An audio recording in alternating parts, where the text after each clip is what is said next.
Meus irmãos, a graça e a paz do Senhor Jesus. Hoje iniciamos a 25ª semana de meditações no livro de John Stott, a Bíblia toda, o ano todo. E o tema central dessa semana é o divisor de águas. Vamos à nossa introdução. Quando consideramos as tentações de Jesus, observamos que todas elas foram tentativas de persuadi-lo a seguir o caminho da aclamação popular e desviá-lo do caminho da cruz. A mesma tentação, a desobediência e a transigência perseguiu suas pegadas. É isso que explica o mandamento quase agressivo para que as pessoas mantivessem silêncio acerca dos milagres que tinham visto. Aquilo foi o que chamaram de segredo messiânico.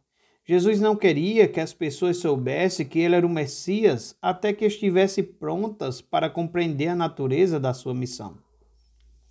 Esta semana, no entanto, chegamos à ocasião significativa em que Pedro, pela primeira vez, fez uma confissão explícita de Jesus como Messias e então percebeu, depois de protestar, a necessidade da cruz.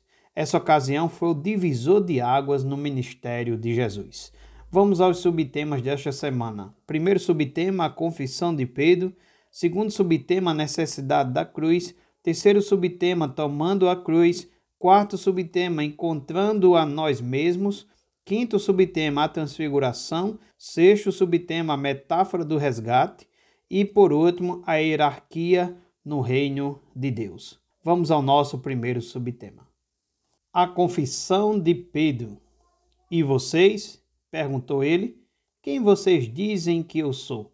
Simão Pedro respondeu. Tu és o Cristo, o Filho do Deus vivo. Mateus capítulo 16, versículo 15 ao 16. Era chegado o tempo para que os discípulos fizessem uma declaração inequívoca de sua fé em Jesus como Messias. Desse modo, ele os levou com ele para o extremo norte, a vila de Cesaria de Filipe, ao pé do Monte Hermon e próximo à fonte do rio Jordão.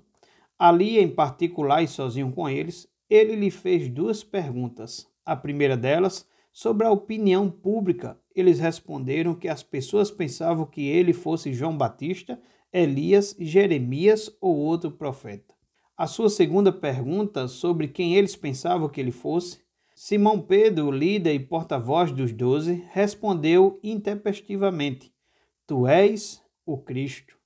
De acordo com Mateus, Pedro acrescentou: o Filho do Deus vivo, embora provavelmente usasse o título em seu sentido messiânico limitado. Primeiro, Pedro havia chegado à sua conclusão não como fruto do raciocínio humano, mas por revelação do Pai. Segundo, Pedro era, em certo sentido, a rocha sobre a qual o Messias edificaria a sua comunidade, que permaneceria para sempre. Esse, é claro, se trata de um versículo controvertido, mas, ao refletirmos sobre ele, devemos ser sábios e nos lembrar de que, por todo o Novo Testamento, o próprio Cristo é a rocha sobre a qual a igreja é edificada e que a maioria dos primeiros pais da igreja ensinou que a rocha é a fé professada por Pedro, não Pedro professando a fé.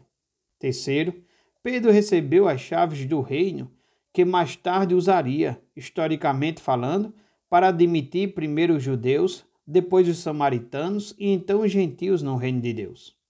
Mais um ponto, assim que Pedro fez a sua confissão de fé, Jesus os advertiu que não falassem a ninguém a seu respeito. Amanhã aprenderemos que essa foi a última vez que Jesus deu sua ordem para que nada falassem e por quê. Você ainda pode acrescentar sua meditação lendo Mateus capítulo 16, do versículo 3 ao versículo 20. Que Deus abençoe sua vida no nome de Jesus.